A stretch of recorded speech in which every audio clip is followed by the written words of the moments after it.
ద్విచక్ర వాహనంపై వచ్చి మహిళ మెడలోని బంగారు గొలుసు తెంపుకొని పరారైన ఇద్దరు నిందితులను అరెస్టు చేసి రిమాండ్కు తరలించామని మహబూబాబాద్ మీడియా సమావేశంలో డీఎస్పీ తిరుపతిరావు వెల్లడించారు. ఈ నెల 18న కలవల గ్రామంలో బొడ్డు వెంకటమ్మ తమ వ్యవసాయ సాగు భూమిని ఆనుకొని ఉన్న రహదారిపై నిలబడి ఉండగా నెల్లికుదురు మండలం ఇక ఔసలి తాండాకు చెందిన మౌర్య, హేమంత్, మహబూబాబాద్ పట్టణానికి చెందిన రుణ్వాల్, వినోద్ కుమార్లు ద్విచక్ర వాహనంపై వచ్చి మహిళ మెడలో నుంచి 2 తులాల బంగారు గొలుసును లాక్కొని పారిపోయారు. వెంకటమ్మ ఫిర్యాదు మేరకు శరవేగంగా పోలీసులు సంఘటనా స్థలానికి చేరుకుని దర్యాప్తు చేపట్టి పోలీసులు 5 బృందాలుగా విడిపోయి విస్తృత గాలింపు చర్యలు చేపట్టి సీసీ కెమెరాల ఫుటేజ్ సహాయంతో నిందితులను ఇనిగుర్తి మండలం కోరుకొండపల్లి వద్ద అరెస్టు చేసి వారి వద్ద నుంచి ద్విచక్ర వాహనము, 2 తులాల బంగారు గొలుసు, 2 సెల్ ఫోన్లు స్వాధీనం చేసుకున్నామని తెలిపారు. ఈ కేసును 24 గంటల్లోనే ఛేదించిన పోలీసు బృందాలను జిల్లా ఎస్పీ అభినందించారు.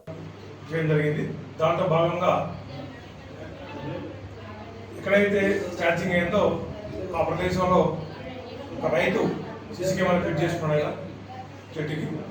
ఆ కెమెరాలో క్లియర్గా మనకి vehicle identified, vehicle number TS26A 044 blue colour scooty identify అయింది.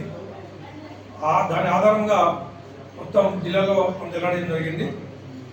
వెల్లడి చేసి నిఘా పెడితే ఈరోజు మధ్యాహ్నం మనకి ఈ బండితో సహా 2 అఫెండర్స్, ఈ హేమంత్ కుమార్, వినోద్ కుమార్ ఇద్దరు కూడా దొరికినారు. వాళ్ళ దగ్గర నుంచి ఏదైతే ఈ బంగారు గొలుసున్నదో ఇంటాక్ట్గా పట్టుకోవడం జరిగింది. ఇద్దరు కూడా అఫెండర్స్ హేమంత్ కుమార్, వినోద్ కుమార్ ఇద్దరు బాబామరులు. వీళ్ళు గోల్స్ మీద వ్యాపారం చేస్తూ ఉంటారు. వ్యాపారం లాస్ రావడం వల్ల ఈ విధంగా ఒంటరి మహిళల్ని, వృద్ధ మహిళల్ని టార్గెట్ చేసుకొని వాళ్ళు ఫ్రెష్గా దొంగతనం స్టార్ట్ చేశారు. దీంట్లో ఈ కేసులో ముఖ్యంగా మనకు ఆధారం సీసీ కెమెరా ద్వారానే ఒక దొంగను పట్టుకోవడం జరిగింది. అఫెండర్స్ని మా జిల్లా తరఫున ఎస్పీ గారి యొక్క విజ్ఞప్తి ఏంటంటే జిల్లా ప్రజలందరూ కూడా మీ ద్వారా ప్రతి ఒక్కరూ సీసీ కెమెరా ఫిట్ చేసుకోవాలి. దాని ద్వారా సీసీ కెమెరా 100 మంది పోలీసు సమానం. అటువంటి నేరాన్ని కూడా అరికట్టవచ్చు.